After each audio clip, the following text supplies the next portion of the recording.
Il est découvert, du moins exposé pour la première fois dans un village français appelé Liré vers 1355. Ce linceul appartient à un chevalier appelé Geoffrey de Charny. Ce linceul a une particularité.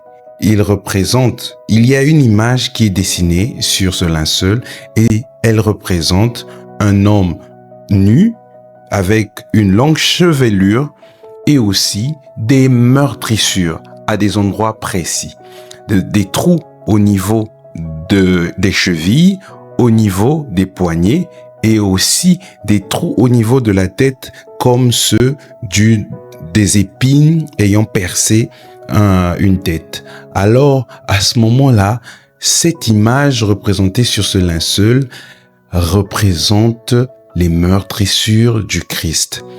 Le linceul est un grand tissu qu'on utilisait pour recouvrir les morts, les cadavres, avant de les mettre dans les tombeaux. Alors, ici, ce linceul, pour la cité ou le village de Liré, représente le linceul qui a été utilisé pour embaumer le Christ. Bonjour à tous. Dans cet épisode, nous allons parler d'histoire et de science. Nous allons parler du linceul, celui qui aurait recouvert le corps de Jésus-Christ.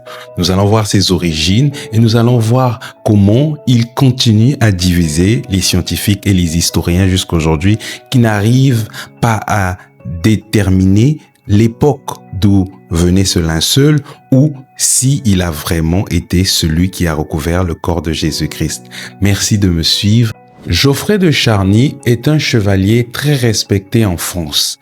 Il a un objet de valeur, un objet que tout le monde reconnaît, qu'il a une valeur particulière. Cet objet, c'est un linceul. Ce linceul aurait recouvert le corps de Jésus-Christ après sa crucifixion. Personne jusqu'aujourd'hui ne sait comment Geoffrey de Charny s'est procuré ce linceul. Mais une chose est vraie, c'est que ce linceul est assez particulier. Il est exposé dans le village de Liré et les gens viennent pour adorer, pour prier Dieu autour de ce linceul. Les évêques de ce village vont commencer à fomenter des miracles autour du linceul pour que les gens croient qu'il a un pouvoir de guérison. Et donc, c'est dans ce contexte que ce linceul prend de la valeur en France. Après le décès de Geoffrey de Charny et de son fils, le linceul va rester dans leur famille. C'est en 1453 que Marguerite de Charny, la petite fille de la famille Charny, va céder le suaire à un duc qui s'appelait Louis Ier de Savoie en échange d'un château qu'elle va recevoir comme cadeau. Et le duc de Savoie va récupérer cette relique et va la mettre dans la chapelle de Chambéry en 1502.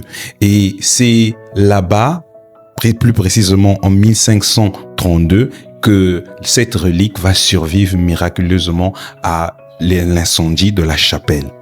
En 1578, le duc Emmanuel Philibert de Savoie va envoyer la relique à Turin pour empêcher l'archevêque de Milan de se déplacer pour venir vénérer la relique. Et donc, c'est comme ça que cette relique s'est déplacée de la France pour aller à Turin.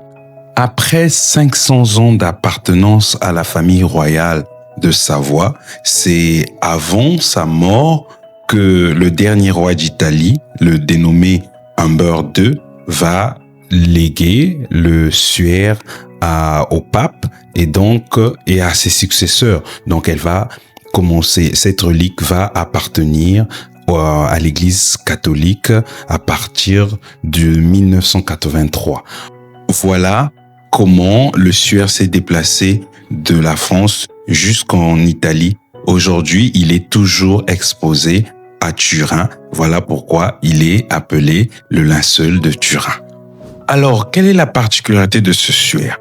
Ce suaire est un linge d'environ 4,4 m de longueur et 1,1 m de largeur qui représente de face et de dos l'image d'un homme d'environ 1,80 m avec des blessures, comme je l'ai dit, au niveau des chevilles, des poignets et aussi au niveau de la tête. Il a des meurtrissures sur tout son corps qui représentent les meurtrissures du sévice subi par Jésus-Christ.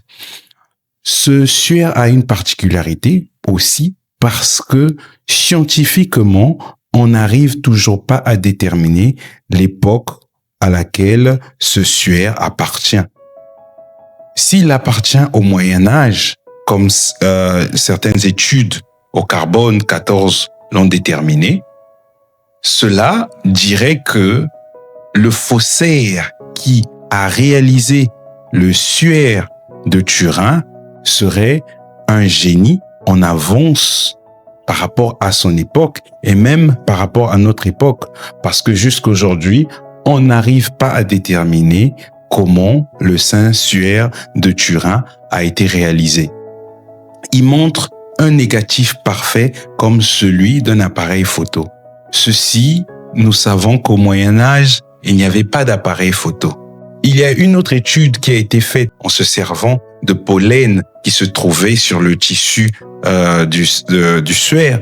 Et cette étude a montré que le suaire de Turin est plus ancien que le Moyen Âge et qu'il remontait du 1er siècle. Cela voudrait dire qu'il aurait pu bien appartenir à Jésus. Mais toutes ces choses sont des études qui se contredisent et donc, jusqu'aujourd'hui, les scientifiques essaient de comprendre d'où vient ce linge, d'où vient ce linceul, comment il a cette particularité et comment il pouvait être aussi en avance par rapport à son temps. Alors, pourquoi l'étude faite en 1988 au carbone 14 n'a pas totalement été acceptée? Voilà pourquoi j'ai souligné le fait qu'elle avait survécu à des incendies au Moyen Âge, parce que on se dit que le fait qu'elle ait survécu à des incendies au Moyen Âge, le linceul a pu être entaché par des cendres du Moyen Âge, et ce qui a fait que le résultat de l'étude au carbone 14 par trois laboratoires soit faussé. Et donc, c'est par rapport à cela que cette étude a été remise en question. L'étude de pollen du temps qui montre que ce linceul date du 1er siècle est une étude aussi qui est remise en question parce que beaucoup d'autres détails aussi auraient pu affecter cette étude. Donc voilà, encore, on revient à un point zéro où on ne sait vraiment pas d'où vient ce linceul. Mais je vais vous dire quelque chose qui va encore vous intriguer. Le saviez-vous que le linceul de Turin remonte une image en 3D qu'on ne retrouve ni sur une photo ou sur une peinture?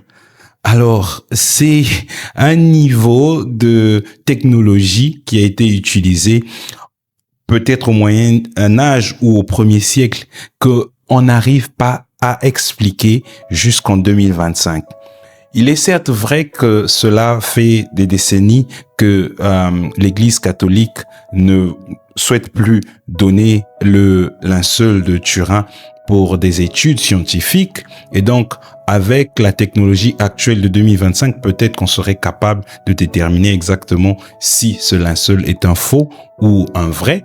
Mais depuis des années, des scientifiques, des médecins, des historiens se sont penchés sur la question et jusqu'à présent, c'est une question qui ne trouve pas de réponse. Le linceul a aussi été fait étudier par des médecins, des spécialistes en autopsie qui ont déterminé que le linceul avait bel et bien du sang mélangé à de l'huile sur certaines zones et donc du sang humain.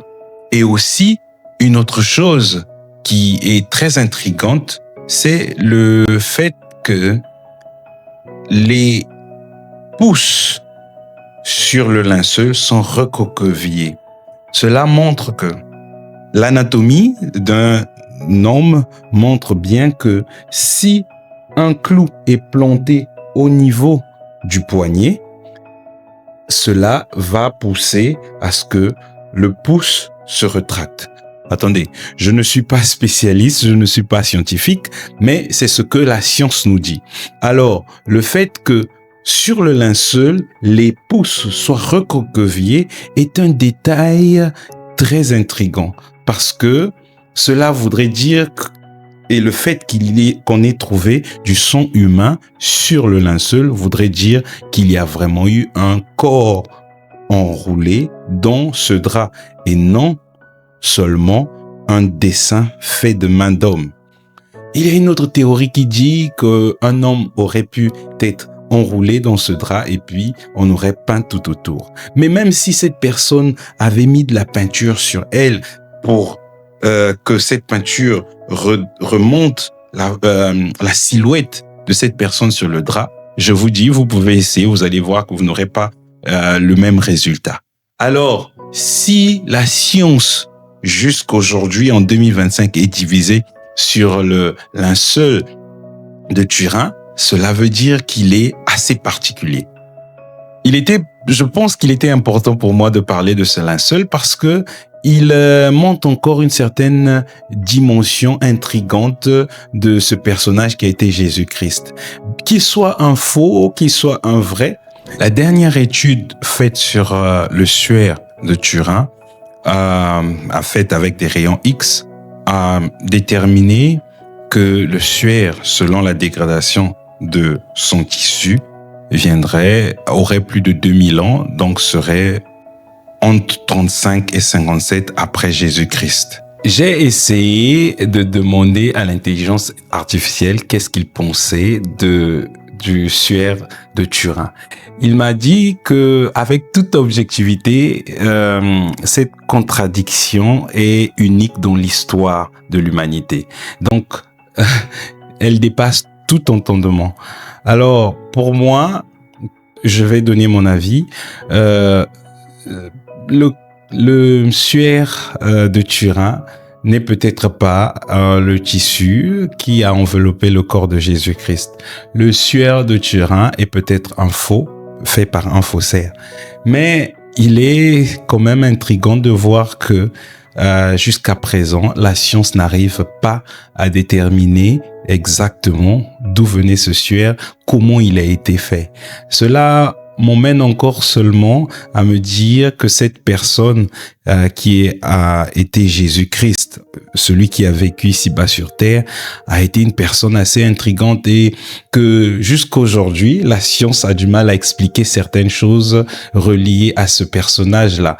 Et donc, voilà, je voulais partager cela avec vous et j'aimerais aussi entendre de votre part ce que vous pensez du suaire de Turin. Si vous en aviez déjà entendu parler, si vous avez votre idée sur le suaire de Turin, d'où il vient, est-il du 1er siècle, c'est-à-dire au moment où Jésus-Christ vivait, au moment où il a été crucifié, parce que les marques sur le suaire montreraient les vraies marques de Jésus-Christ, ou vient-il du 14e siècle, du Moyen-Âge, où on a utilisé du tissu pour essayer de ressortir les souffrances de Jésus-Christ, de marquer la vie de Jésus-Christ ici-bas sur terre, surtout sa mort. Et donc, c'est un faux. Mais pourquoi ce faux est-il particulier et pourquoi il emmène autant de questions? Voilà, c'était tout pour moi pour aujourd'hui et j'espère que nous allons nous revoir dans un prochain épisode. À bientôt.